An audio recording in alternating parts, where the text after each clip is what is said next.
Assalamualaikum warahmatullahi wabarakatuh.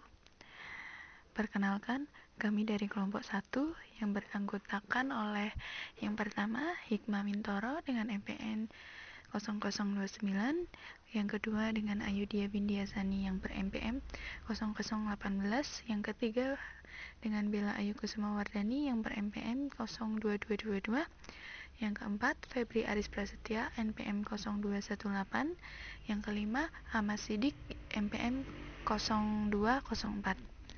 Kami di sini akan mempresentasikan tentang konsep ekonomi dan strategi evolusi perusahaan modern.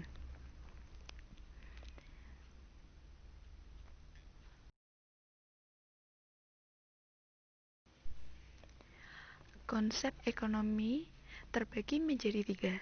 Yang pertama, konsep insentif, yang kedua, konsep uang, yang ketiga, konsep produktivitas. Apa itu konsep insentif? Insentif merupakan suatu yang sangat penting di bidang ekonomi maupun kebijakan ekonomi.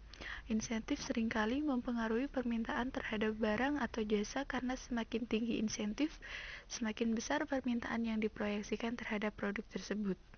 Misalnya, jika Anda mengurangi harga sebatang coklat, maka konsumen diberi insentif untuk membeli lebih banyak coklat, dan akibatnya permintaan produk tersebut akan lebih tinggi, begitu juga penjualannya. Yang kedua, konsep uang.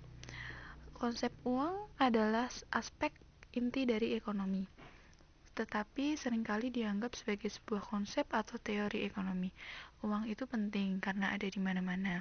Pada dasarnya, uang adalah sarana yang digunakan untuk saling bertukar barang atau jasa dengan orang lain. Namun, penerapannya di bidang ekonomi jauh lebih luas, mulai dari pasar saham, kebijakan moneter, hingga inflasi. Yang ketiga, konsep produktivitas. Produktivitas dapat digunakan untuk mengukur seberapa baik atau buruknya suatu perekonomian. Seperti biasanya, tingkat produktivitas yang lebih tinggi menunjukkan pertumbuhan ekonomi.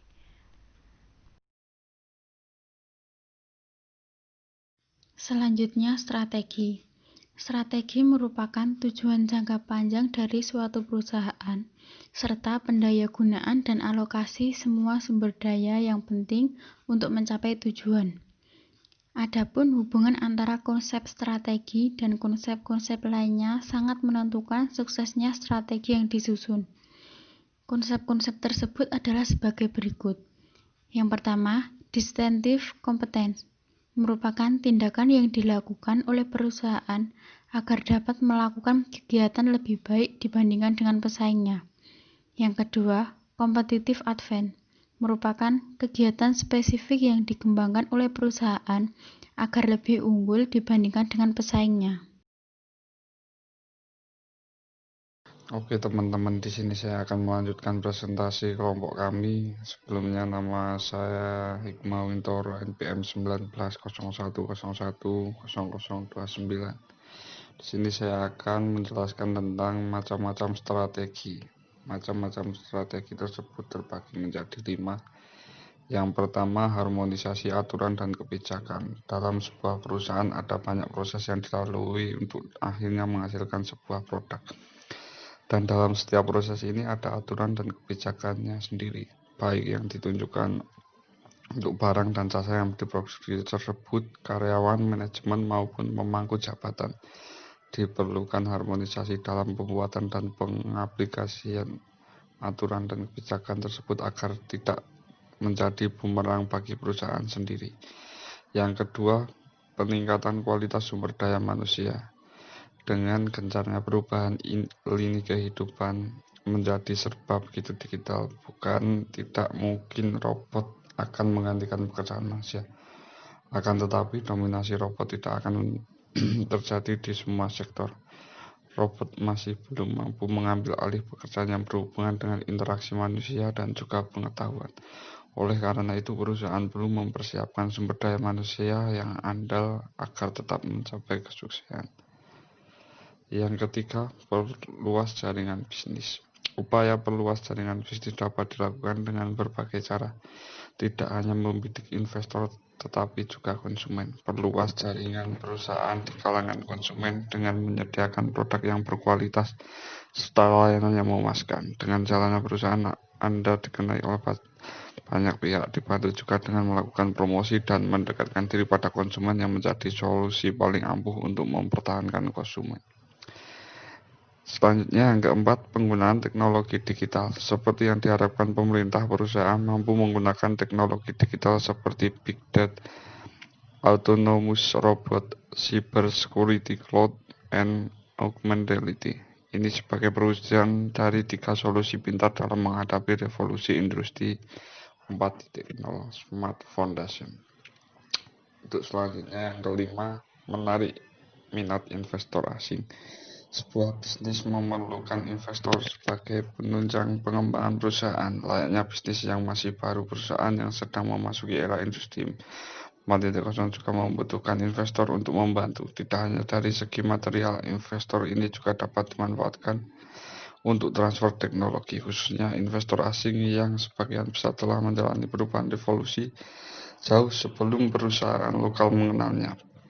Kehadiran investor asing ini sangat membantu negara berkembang seperti Indonesia yang masih lebih sedikit penerapan teknologinya.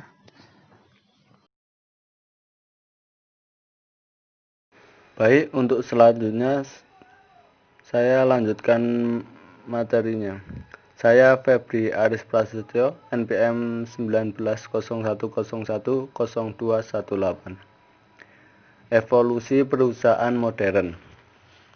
Untuk strategi pemasaran, setiap saat selalu terus berevolusi dari metode-metode pemasaran tradisional sampai masuk ke dalam metode modern. Jenis pemasaran digunakan sebelum era dunia digital mulai menggurita seperti saat ini. Dan hal ini merupakan jenis strategi pemasaran yang biasanya yang paling banyak dikenal oleh publik karena sebagai besar populasinya berasal dari seluruh dunia menggunakan dan menikmati hasil dari metode seperti ini. Berikut ini konsultan dan trainer pemasaran akan membagikan beberapa evolusi dari strategi pemasaran yang dulunya banyak menggunakan metode-metode tradisional untuk menuju kepada metode yang jauh lebih modern, yang ditinjau dari unsur metode strategi pemasaran tradisional. 1. Dari surat pos atau direct mail yang kemudian menuju surat-surat elektronik atau email. Untuk strategi pemasaran, surat pos atau direct mail merupakan jenis pemasaran dengan cara menggunakan media yang berupa kartu pos, brosur, surat, juga selebaran-selebaran yang sudah dikirimkan melalui pos atau jasa kurir. Namun strategi pemasaran direct mail yang seperti terkesan cukup mahal karena jenis bisnis yang telah mengeluarkan desain atau juga biaya pencetak serta untuk biaya pengiriman. Yang kedua, menggunakan media cetak print yang saat ini diganti dengan blog atau situs website. Strategi pemasaran cetak atau print merupakan salah satu tipe strategi pemasaran yang lebih banyak menggunakan media surat kabar atau berupa majalah. Strategi pemasaran cetak ini kemudian dibagi lagi menjadi 2 macam, yaitu pemasaran massal dan juga pemasaran berdasarkan dari karakter pelanggan. Sebagai strategi pemasaran yang bersifat massal, maka menggunakan iklan cetak mencapai kelas pelanggan yang jauh lebih luas lagi dan juga berbeda-beda secara acak. Dari penggunaan majalah, pemasaran cetak untuk menjangkau segmen pelanggan yang sudah berkategori secara lebih spesifik, seperti wanita, ayah, remaja, atau pecinta mobil. Namun seiring dengan berkembangnya teknologi informasi, media cetak sudah menjadi semakin ditinggalkan oleh publik. Bahkan untuk beberapa perusahaan media yang sudah berbasis cetak sudah mulai banyak beralih ke blog atau website.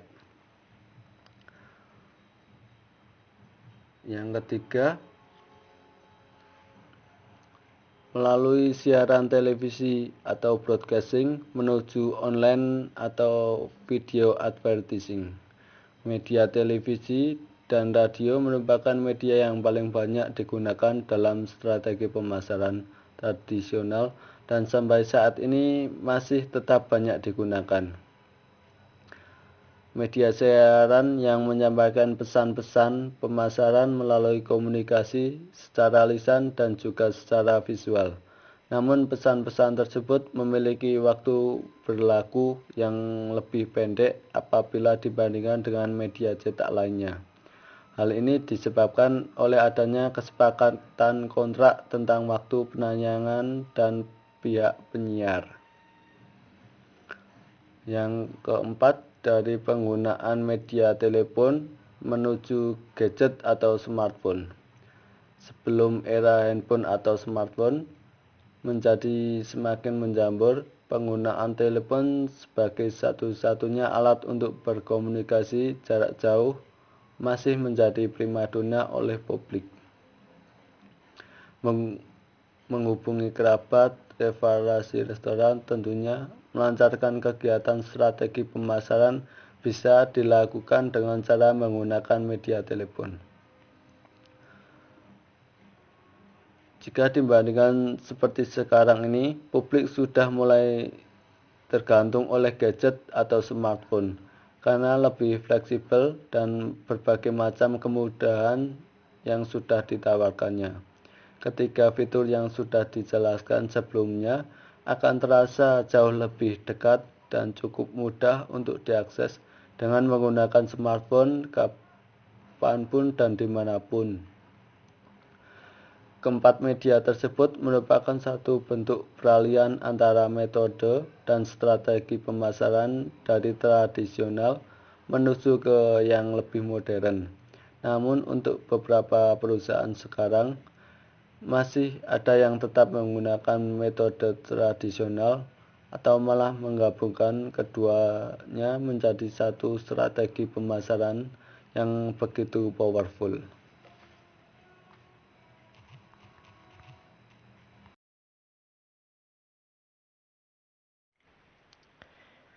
Baik, akan saya lanjutkan. Pertama-tama perkenalkan, saya Ahmad Siddiq Aditya Al-Rasyid, NPM 1901010204. Konsep evolusi pemasaran. Dalam perkembangan pemasaran dari sejak dulu sampai sekarang, konsep pemasaran ini sudah mengalami evolusi. Evolusi ini muncul sejalan dengan orientasi yang dilakukan perusahaan dalam menghadapi persaingan. Konsep-konsep tersebut adalah sebagai berikut. Yang pertama, ada konsep produksi atau production concept. Para pengusaha yang menganut konsep ini mencoba membuat produksi secara besar-besaran dengan harga murah melalui prinsip efisiensi dalam produksi dan menyebarluaskan penjualan produksinya seluas mungkin. Para produsen ini beranggapan bahwa konsumen ingin membeli barang dengan harga murah dan mudah mendapatkannya, dapat dibeli di mana-mana. Kemudian yang kedua, konsep produk atau produk konsep. Para pengusaha yang menganut konsep ini berusaha menghasilkan produk yang bermutu. Mereka mempunyai premis bahwa konsumen selalu menghendaki produk yang berkualitas. Dalam hal ini, kualitas didasarkan atas pandangan produsen sendiri, bukan menurut pandangan konsumen. Kemudian yang ketiga, selling concept. Konsep penjualan ini berorientasi pada promosi. Artinya, produsen membuat produk secara besar-besaran, kemudian berusaha mempromosikan produknya agar laku di pasar. Produsen ini beranggapan bahwa konsumen harus didorong atau diberi informasi atau dibujuk agar mereka mau membeli produk. Kemudian yang keempat, konsep pemasaran atau marketing konsep. Produsen yang memuat Konsep ini beranggapan bahwa konsumen akan membeli barang jika produk itu sesuai dengan seleranya. Artinya, dapat memenuhi kebutuhan dan keinginannya dengan memuaskan. Oleh sebab itu, produsen akan membuat produk yang sesuai dengan selera konsumen. Agar dapat mengetahui selera konsumen masa kini dan masa yang akan datang, maka para produsen selalu mencari informasi, mengadakan penelitian, observasi, wawancara tentang produk apa yang disenangi oleh konsumen.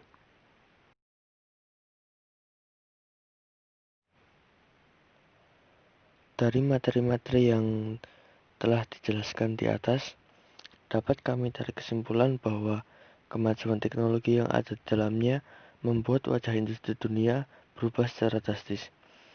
Perusahaan harus mempunyai strategi yang mampu melakukan transformasi dan inovasi untuk menghadapinya, agar perusahaan dan bisnis yang telah dibangun tidak tergilas oleh zaman dan terhambat perkembangannya. Untuk strategi pemasaran setiap saat selalu terus berevolusi dari metode-metode pemasaran tradisional sampai masuk ke dalam metode modern. Jenis pemasaran tradisional merupakan bentuk strategi pemasaran konvensional yang telah lama digunakan sebelum era dunia digital mulai menggurita seperti saat ini. Sekian presentasi yang dapat kami sampaikan. Apabila ada tutur kata yang kurang berkenan, mohon dimaafkan. Wabillahi taufiq wal hidayah. Wassalamualaikum warahmatullahi wabarakatuh.